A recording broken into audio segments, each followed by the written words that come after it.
Welcome. What is up? Welcome to This Week in the Mixer, episode 2.34. I'm RC, Robert Carlson.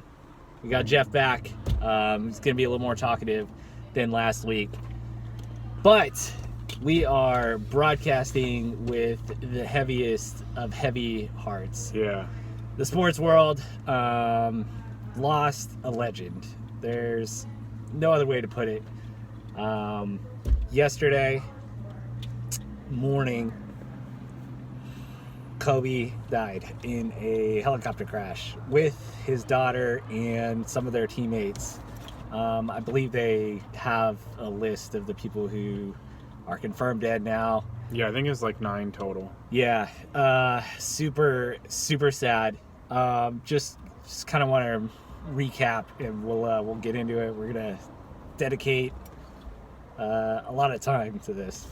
As you can tell, I'm still a little broken up about it. So, all right, let's get to it. I check Twitter pretty regularly, and I've been, being the media mogul that I am, I check for what's trending. I try to find out what's what's hot in the streets. And around, I think it was like 10 a.m., I just checked what was trending, and like the top trending thing was that there was a helicopter crash in Calabasas, and I was like, fuck. I was like, that's like rich LA area, right? Outskirts of LA, on the hills. But correct me if I'm wrong. I might have to defer to you on this as someone who probably follows E-News more than I do. Is that where the Kardashians live, Calabasas? I believe it is. Okay, and it's where, like, Calabasas is one of the areas in LA, like Beverly Hills, like Woodland Hills, where rich people congregate. Rich and the affluent. The Illuminati's strong in that neighborhood. Exactly. Anyway, so, like, I immediately thought, like, okay, this could be... this could be a bigger news story. And for some reason, the first thought that jumped into my mind was, oh God, I hope it's not Bill Burr, because he flies to and from shows and does like helicopter lessons, and he's an LA guy, and recently he talked about how he like showed Joe Rogan like flying through the canyons, and I was like, God, dude, I hope this guy wasn't like fucking around, Right. And so I mean, but didn't think much more of it. And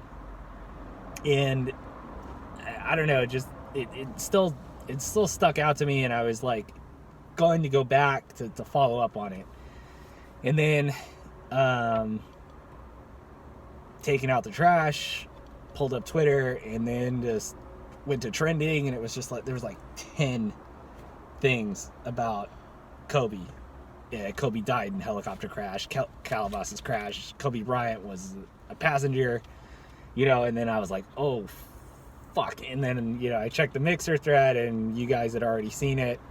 Yeah. And it was like maybe 9 or like between, I think it was less than 10 minutes, but maybe more than 5 minutes that I was behind on that. But yeah, it was wild. I guess there's still some uncertainty with what happened on the flight.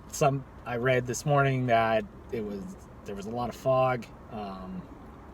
The LAPD grounded their helicopters, so they think it could be the weather, but people on the ground were saying that they heard the engines out. So yeah, the investigation, I assume, is ongoing. Yeah, the team that investigates it, I believe they have a policy that they put out an initial thought on the crash within 10 days. Yeah. That doesn't necessarily mean that's going to be their like complete findings. Yeah. But they usually release something within a week and a half. Yeah. Yeah, it was kind of weird, but the initial reports seem to point to some sort of like engine or mechanical failure. Yeah. From what I've read. And at that point, who do you point fingers at, right? Like, we all own cars, which is like, an aircraft is really just a bigger version of a car, right? like things can go wrong even if everything seems right. Yeah. You know, so it's really hard to like. It's probably just an accident. Yeah. You know, and they went down. But yeah, It'll be interesting to see what comes of the investigation. The article I read was from Channel 8 News. yeah, And said that, you know, I guess they interviewed Kobe's former pilot, that the helicopter that they were flying, it's very unlikely that there's dual engines on it. So okay, he said it's very unlikely that it was, you know, dual engine failure. right, And it was more likely the weather, but that's not to say there was not some other right, mechanical issue that could have. I don't know. I'm not a helicopter mechanic. My dad is an aerospace engineer, but did not inherit that knowledge, I guess. yeah, So, I mean, either way, does not, whatever the fact is, it doesn't, you know, change the tragedy, what it is. yeah. I mean, what were your first thoughts when you heard this news, Jeff? Like, where were you? What was going through your head? So I was leaving Costco. Mm-hmm. I had bought pizza. Mm-hmm. I was going to hang out with a few people, and I'm pretty sure Matt and I saw this at roughly the same time because we both reacted in the mixer. Did you right at the same time? Did you get a notification, or did you? No, really I just checking? happened to open Twitter up, and it was literally the first thing I saw was. Yeah. But it was unsubstantiated by anyone. It was just the TMZ report. Yeah, and so like I'm, you know, I don't always like TMZ, but they tend to be right when they report celebrities dying. Yeah. And so like I saw that, and my first thought was like, oh shit, like this sucks. Yeah. You know, and then the more you hear about it, then you hear like ABC in the middle of the Pro Bowl says, oh, his 4 daughters were on there with him. Right? Like that was like, oh man, this real sucks. Yeah. Right? And then you find out later, like, no, it was only Gianna, but then you find out, oh, there were 7 other people on there with him. Yeah. Right? And you just feel so bad for like the families and stuff like that. Like you feel bad for his 3 daughters that he leaves behind, his wife Vanessa.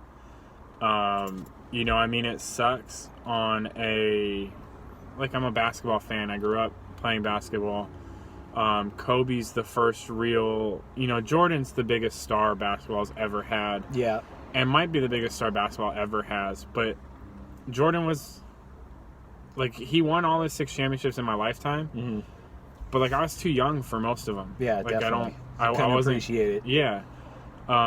Kobe, while not my favorite player, well, I always respected him, right? Like, you have to respect someone that is as good as he was, right? And when you hear other NBA players talk about him, he's like their favorite player. Yeah. Right? You know, Kobe's always been one of the more relatable superstars because he never really did anything with, you know, like, he may not have been as dominant as his teammate Shaq was, right? But Shaq was also a freak. How many people can relate to like a 7-foot, 300-pound guy? Right. Right. And that moves like that. Kobe, while being a freak for like every normal day life, was in the NBA a little bit below average, probably in terms of height. And he was still a really good athlete, though. Yeah. But he succeeded more on like his knowledge, his hard work, and his skill rather than pure athleticism. All-time high score in the grit category. I think it'd be easy to say Kobe Bryant takes that. Before we get into too much of, I guess, the basketball side of thing, I just wanted to go over some of the stuff that happened in the news when the story broke down. So you kind of touched on it a little bit. There was a little bit of unclarity. You know, a lot of people didn't think because it was a TMZ report that it was real. Right. They thought it was fucked up, but you know, TMZ is not gonna go with a story like that unless they have it confirmed. So right, you know, they might get something wrong about, somebody getting caught with like a DUI or something, or I don't know, some Real Atlanta Housewives, their beef or something like that, Yeah. But a story like that, they're not gonna get wrong. So I'm actually curious how early they had it. I mean, when that helicopter went down and it said like 5 people were on it, I thought it was kind of weird. Like, why is this a top trending story on Twitter? Like, I mean, it is a helicopter crash and it's kind of in the area, but I don't know, it just kind of piqued my interest, piqued my suspicion that something more was going on, because so I'm curious if they already had it and they were just like going through the channels trying to confirm it. Found out later, I don't know if you know this, I'm trying not to share everything in the Mixer thread just because it's so sad, and like every time I see something I get like more down about it. But I guess they didn't get a chance to notify the family before the story broke. So in the like formal announcement by LAPD, they kind of ripped TMZ for not letting them speak with the family before. So I mean, that was really tragic. I hope that at least they were able to speak to him before kind of the misinformation. Well, I mean, I guess like the family would know that the other daughters weren't on the helicopter, right? I'm sure there were like kind of ancillary or fringe family members who don't know that, and right. So they were probably reading it freaking out. And so I mean, that kind of sucks, the way social media is now and the news cycle, that's how it all went down. But I mean, I get it. People want this information. They want to stay informed. And then, everybody's initial reaction was just like, no, this cannot be. It was tough. I saw a bunch of people. God, people are the worst online sometimes. I saw really are. I saw Kellerman tweeted like no. Yeah. And so I just went to see what the comments were, and everybody was in his comments saying, "Oh, remember this clip when you said Kobe's not as good as LeBron or something?" Yeah, it's like Jesus Christ. Like, that's what you're talking about? Right. Like, he's a great player. In spoiler alert, when sports media like has to take these hard positions on things, half the time they don't even believe the shit they're saying. Right, they're saying just to get you to watch and to draw create a conversation. They can't just say, oh yeah, Kobe's an amazing player, he might not be as good as LeBron because of this and this, but that's just not entertaining. That's why I mean, I'm guilty of it. I tried to come with a hot take last week saying that the Niners played boring football, and it did get some interaction, and maybe, like, as Matt was saying, that I didn't watch enough of their games, but still, just, I mean, Skip Bayless, all these guys, like, running their mouths, they don't believe half the shit they say. They're just trying to be entertaining, and entertain, like, alternative points of view. So, I mean, that was just kind of sad to see. Yeah, the reaction I had a hard time with online, and while I support that, like, so there were a few people online who decided to bring up Kobe's rape allegations. Oof. Why would you even go all there? that stuff. And I don't have a problem with people wanting to bring that stuff up after the fact, right? Like, we can talk about that later. Yeah. But like the man just died with his daughter. Yeah. Right? Like, and 7 other people. Can't we just, like, remember the good that happened in his life? Yeah. Right? Like, there's no need to bring up that other stuff. Yeah. Right now.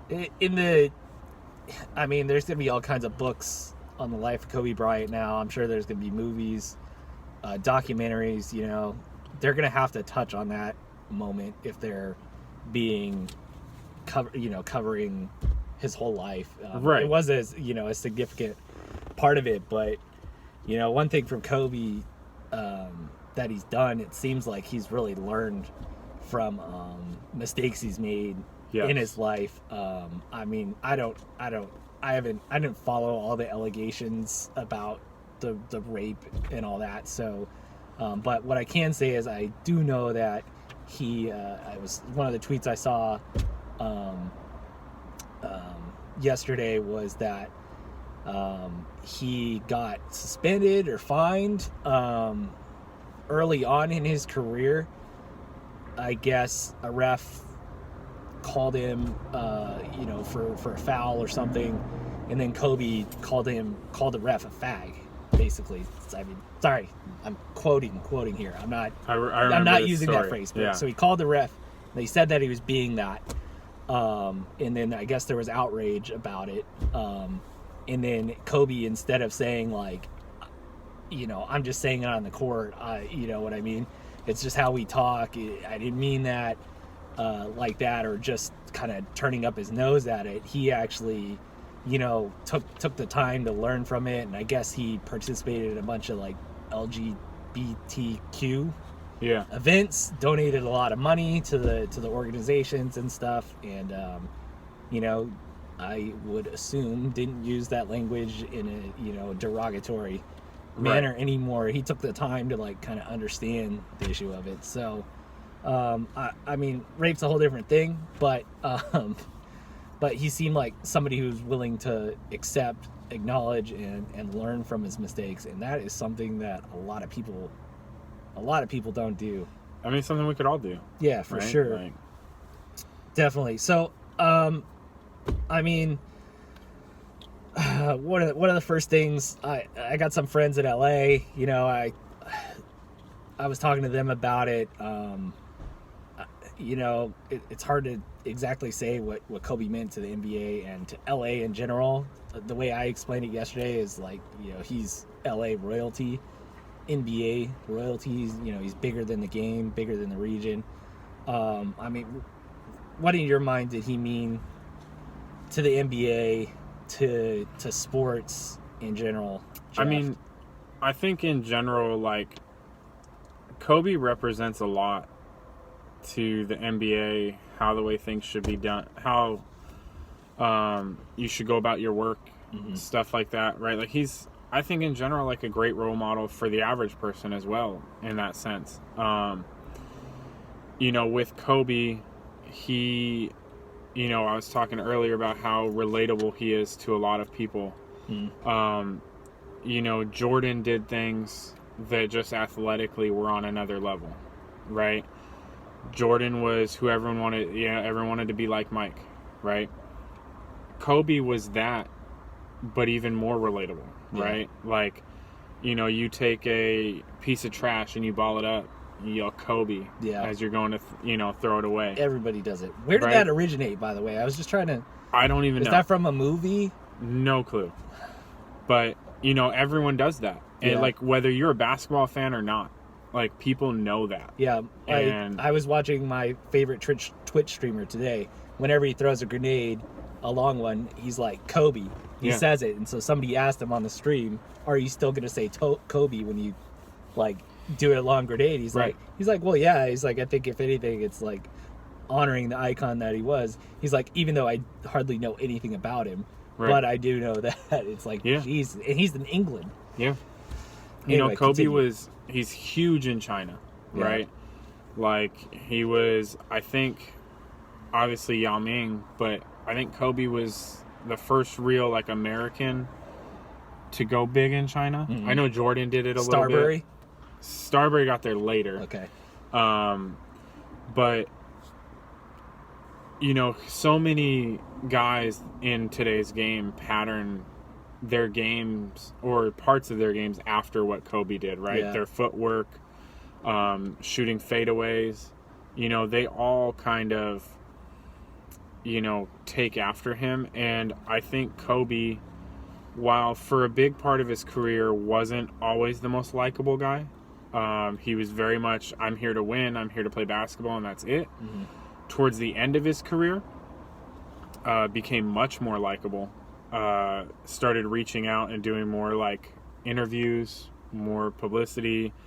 I think he became more involved with like young people in the league or like future people. From what I know, him and Trae Young, like, he was a pretty close mentor to Trae. Trae was obviously his daughter's favorite player. So a few like things from last night in the NBA. Trey scored 45 points on 24 shots. I saw that. Devin Booker scored, 36 points on 24 shots. And they combined scored 81 on the 24. I thought that was kind of cool. But there's so many guys in the NBA, whether it's LeBron, who him and Kobe had more of a competitive relationship for a long time. Yeah. But they're obviously having guys like that helps raise others' games, right? So having someone like Kobe helps LeBron get to where he can get to. Yeah. Durant, patterning some of the things he does after what Kobe does. So many guys in the league are from LA. You think of Kawhi, Paul George, Russell Westbrook, James Harden. There's so many more guys that are from LA that grew up watching Kobe. It's a huge deal that he's not there, and the stuff that he's done since he's been in the league, right? He won an Academy Award or whatever won an Oscar. Yeah. He did the detail on ESPN breaking down players' games, trying to interact more with fans, right? Also, teaching his daughters the game and progressing that, right? His daughter Gianna, the one who passed away, unfortunately, was a rising star in the women's basketball world. Yeah. And, those losses are going to hurt. Yeah. Yeah. The impact is going to trickle down everywhere, and it's not just basketball. Kind of speaking to what you were saying about how many players admire him, I do think, in my limited experience watching basketball, I don't consume as much basketball as I want to for whatever reason. But when I hear players bring it up who they look after, it's always, I think I hear more than anybody Kobe's name. And maybe it's just a generational thing, because his best years were kind of when these players coming up were kids, so he's the one that they're going to admire. But I think another piece of it is Kobe has something that defines him that I think everybody, kind of regardless of sport, can relate to and model themselves after, and that's just being a competitor and being super gritty.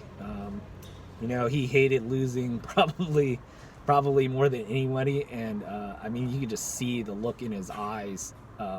It was just ice cold when he was out on the court.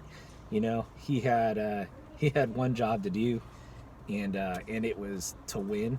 And I think a lot of players admire that about him more than anything. Yeah. And another thing you kind of touched on was his involvement with women's sports. I think he was gonna have a huge impact there. I read a lot about how he would go to WNBA All-Star games. He was involved with the Sparks a lot. He would reach out and help those players in the WNBA a lot.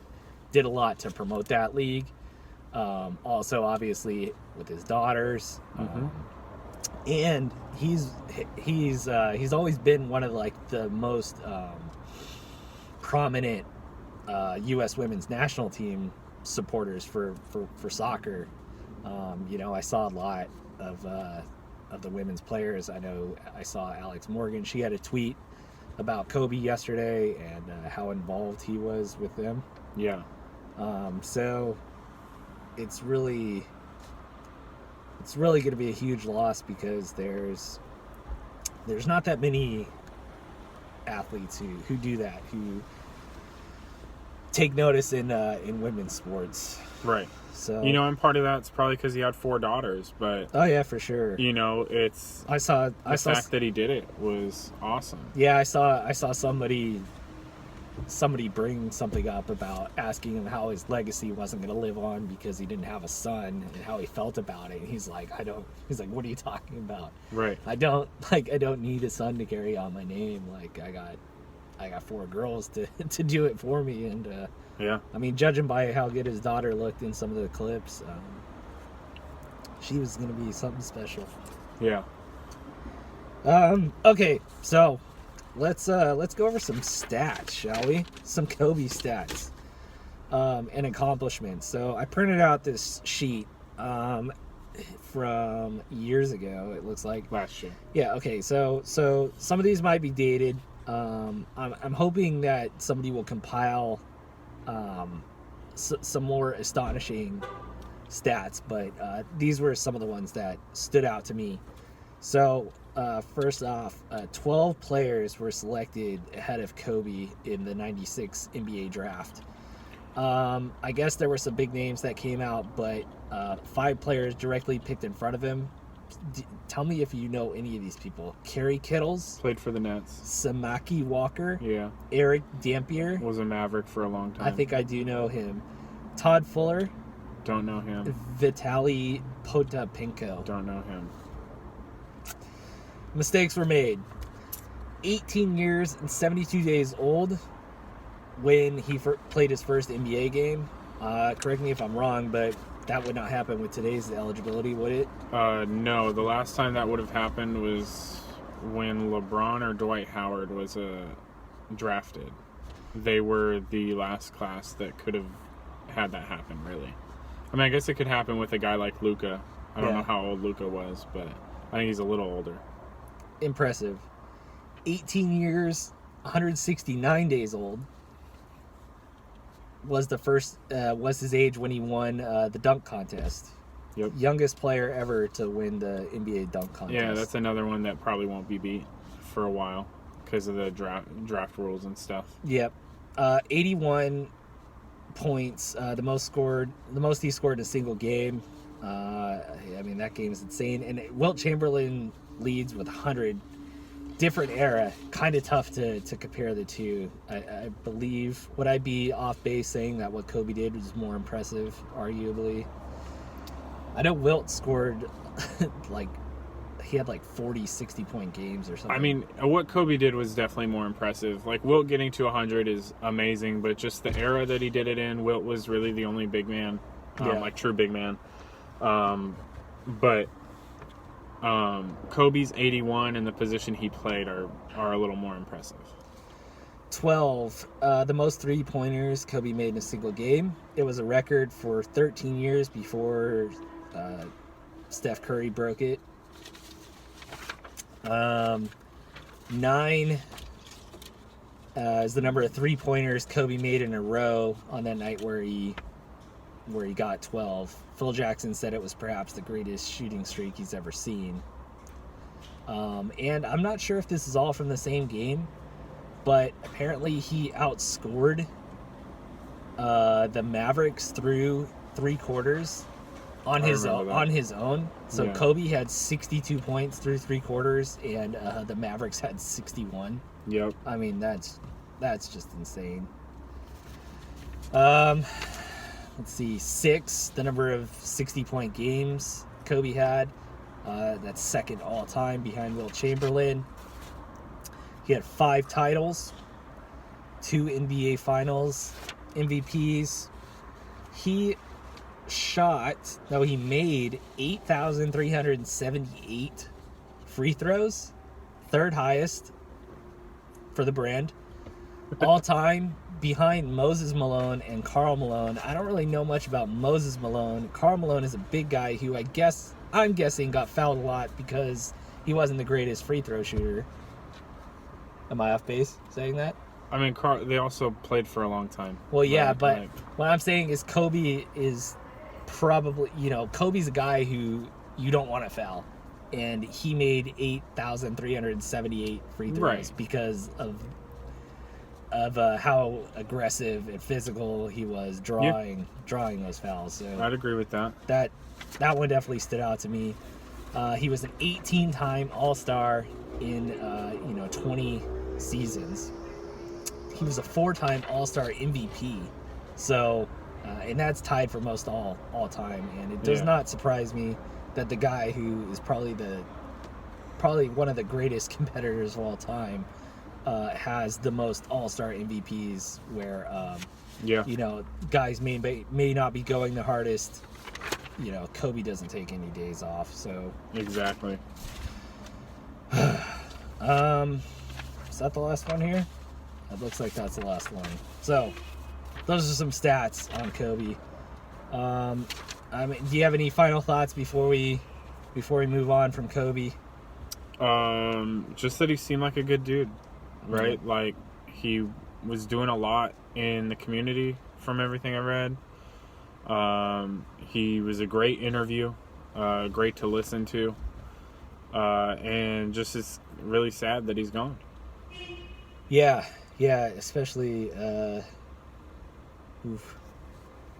think the toughest thing is, that he was with his daughter. Yeah.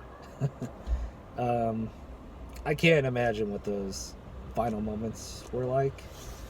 Right. I would like to think that,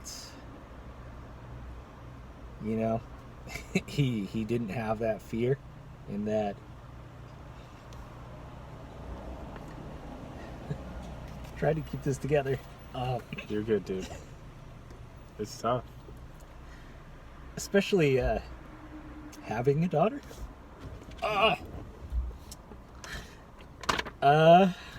Yeah, I don't think I can finish that thought.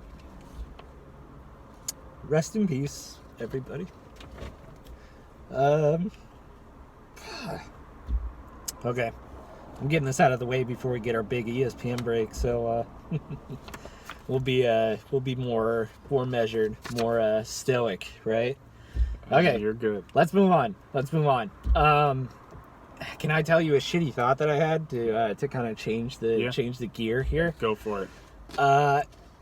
One person who's probably happy about the Kobe news, Matt Fears. Did you hear about what had happened the day before? Yeah, he's got this 16-year-old girl or something, and a couple other girls that are saying he sexually assaulted them or something like that. Not a good look. Yeah. I mean, following in in the footsteps of also former Texas pitcher Roger Clemens, who has had some similar allegations. We don't talk about Roger like that. But yeah, I don't know how much we'll get into that. I think we should save the sign stealing. It seems like that's going to be an ongoing thing, and we're gonna have more baseball coverage. So okay. Also, on that note, fantasy baseball now open again for those of you that play. So go reactivate your teams, sign in, whatever you got to do. You should have got an email about it as well. Yep. And maybe watch your team after May this year. And there are big scoring changes this year. Okay. So I will, at a later time, I'll send you why. But you can go in and look at it right now. Sweet. Check it. All right, so let's talk a little Super Bowl stuff. Right. It's Super Bowl week. Niners, Chiefs. Vegas line. Can you guess? Take a guess. You probably know it. Well, it started out Chiefs -2.5. Okay, what's your guess now? If you had to set the line, what would it be? Well, I mean, I think it went down to a pick 'em, and then it went back to Chiefs -1.5. But I don't know what it's at now. I checked right before coming. At least where I checked, it's Chiefs -1. Yeah, that's what I see now. That's the closest line I've seen in a while. It's at 54.5 for the over/under. I mean, what would your have guess been though? Starting, games in on Sunday. What was your impression? What did you think the line was going to be? I thought the 49ers would be favored, just based on recent history. I thought so too. I thought it was going to be Um, Niners by 2 or 3 points, maybe even 3.5, because then everybody would have hammered the Chiefs. So I would have probably set it at Niners minus 2.5 is what I would have set it at. Yeah, I think it opened with Chiefs minus because they've been rated as the better team for most of the season. Yeah. And so I think, they've carried that into the playoffs. They had a kind of a down first half against the Texans, but then obviously we saw what they could do. Yeah. Started out a little slow against the Titans, but then obviously you see what they can do. And I think their offense is, I just think what they do to a lot of people is more impressive. And I think they get more credit for what they did against the Titans than the 49ers get for what they did against the Packers, because everyone knows the Packers' run defense is pretty bad. And so, albeit what the 49ers did was insanely impressive, I don't think the average person gives them as much credit as maybe they deserve, because I feel Green like Bay that's a couldn't directed comment. No, I mean, not at you. No, but Green Bay couldn't stop anyone on the ground all year. Yeah. Right? That was just a known thing. So, but I think, if I were picking the game, to be honest, I'd probably go 49ers. Yeah. I think they're going to win. I want Mahomes to win. I just want him to get that out. But I just think the 49ers are a more complete team. Yeah, I mean they definitely have the defense to go along with, they got some good pieces on offense. They got pretty dynamic run scheme. I will say that, and George Kittle is probably the best tight end in the league. He can block like a monster, and he prides himself on his blocking. I listened to an interview with him today, and he said he enjoys blocking more than, catching touchdown passes. I think it's hard to pick between him and Kelsey at this point, but they're both insanely good. Yeah, Jimmy G, he's competent. Definitely not as dynamic as Mahomes. I would say the Chiefs have flashier offensive weapons. Tyreek obviously can score in probably less than 9 seconds, going the whole length of the field. Damian Williams, I did get that name right last show. It took me a while.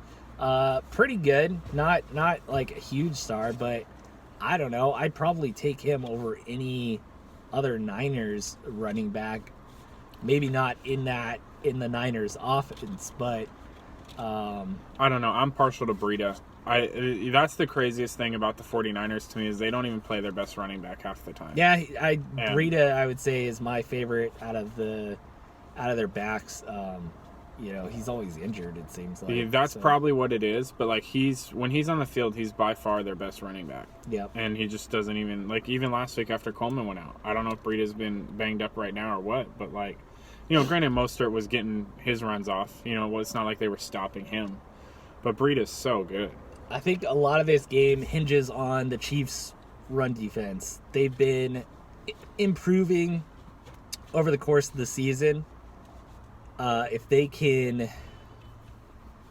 end some drives by the Niners, and that'd be big. You got to stop keep the game close. Stay within a score throughout the game. I think when it gets down to that fourth quarter time, Mahomes is just the superior playmaker.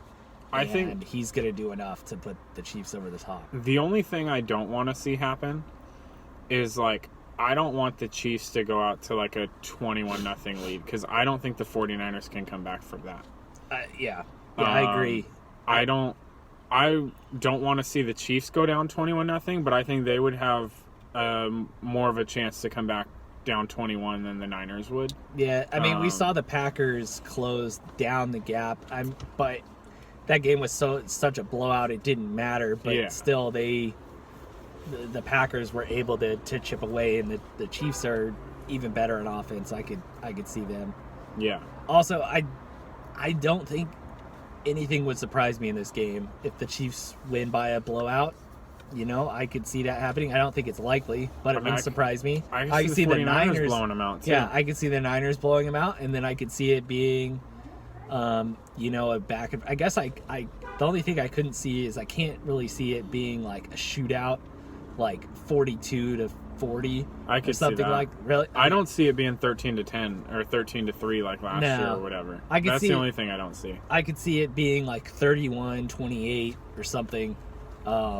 You know, that would probably be the high end of the scoring that I could see it, but I think it's going to be more like a 27-24, 26-24 type game.